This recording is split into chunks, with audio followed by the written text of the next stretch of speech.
Bom, eu sou Silvio Bromberg, eu sou mastologista do Centro de Oncologia do Hospital Israelita Albert Einstein e do Departamento de Mastologia da Beneficência Portuguesa.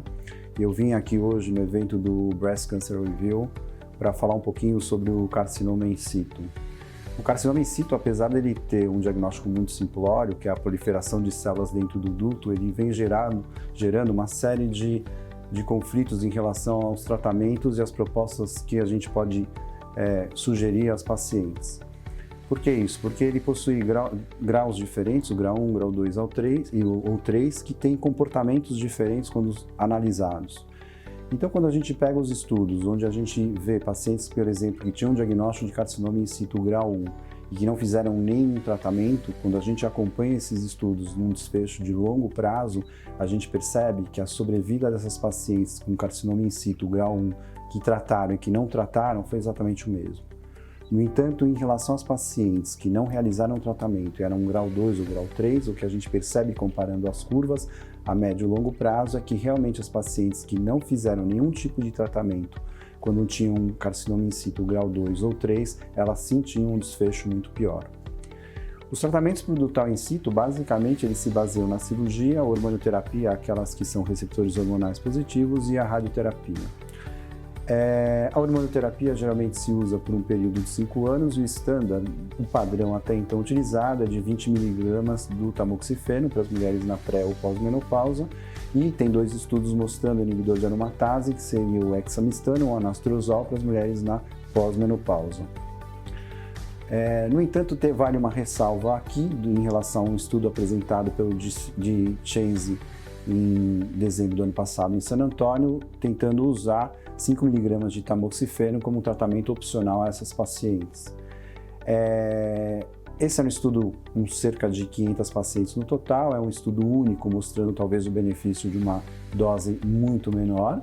e que talvez ainda não seja um standard of care, um padrão para a gente poder usar no nosso dia a dia, mas eventualmente reservando uma possibilidade para aquelas pacientes que têm que usar a hormonioterapia, mas que eventualmente não estão querendo aderir ao tratamento. Então a gente pode pensar então aí nesses casos de escalonar a dosagem.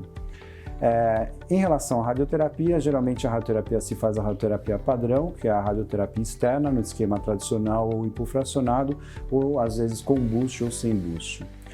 O problema desses tratamentos é que normalmente eles são instituídos, a gente tem vários trials mostrando diminuição de recorrência com esses tratamentos por ductal in situ, mas quando a gente pega, por exemplo, o estudo de Ontário, do Canadá, chefiado pelo Stephen Neyrod, o que a gente vê a um longo prazo,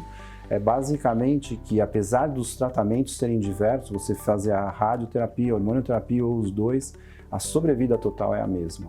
Ou seja, o tratamento ele não muda o desfecho final. Além disso, quando se observa as pacientes que fizeram uso de radioterapia, a gente percebe que há mais de 10 anos o benefício ele cai, ou seja, o benefício do tratamento radioterápico em termos de proteção local ele gira em torno de 10 a 12 anos. O que então mostra uma certa insegurança em relação a se estabelecer tratamentos para essas mulheres nesse sentido, mostrando eventualmente que talvez elas não tenham uma grande vantagem em fazer tratamentos mais invasivos, eventualmente como a radioterapia, ou que pode ter efeitos colaterais, ou hormonioterapia que também pode ter efeitos colaterais quando o desfecho é o mesmo. Em função disso, existem algumas ferramentas que entraram no mercado para tentar minimizar, talvez, a chance de você dispensar essas pacientes de uma radioterapia. Então, você tem o nomograma do Memorial Hospital, por exemplo, que ele é gratuito, é só baixar na internet. Você tem a plataforma do Oncotype com 12 genes, com scores diferentes do TAYLORx, por exemplo, é invasivo, mas que pode ser usado para predizer risco de recorrência. E você tem uma chamada Decision RT, que está entrando no Brasil ainda muito que lentamente, também para ajudar nessa decisão de usar ou não radioterapia. Em relação à hormonioterapia, não existe nenhum protocolo, o que se existe é muita conversa. Então, com isso tudo, o que a gente tem hoje é que as pacientes estão, primeiro, mais bem informadas a respeito, segundo, que teoricamente a gente tem uma obrigação de discutir isso com as pacientes, tanto que, principalmente nos sites americanos, tem plataformas que elas entram de auxílio para elas em relação ao conhecimento da doença e que auxiliam essas pacientes a discutir com o médico uma melhor decisão terapêutica, o que faz então hoje a gente apesar de ser um diagnóstico de uma doença relativamente boa, mas existe uma individualização cada vez maior na conduta que a gente tem que ter. Então, basicamente, pacientes com grau 1, eventualmente pode-se, dependendo de cada caso, pode ser menos agressivo, menos invasivo, o grau 2 um pouco mais, agora o grau 3, basicamente o tratamento já segue um padrão mais parecido com o invasivo. Acho que era isso, Ricardo.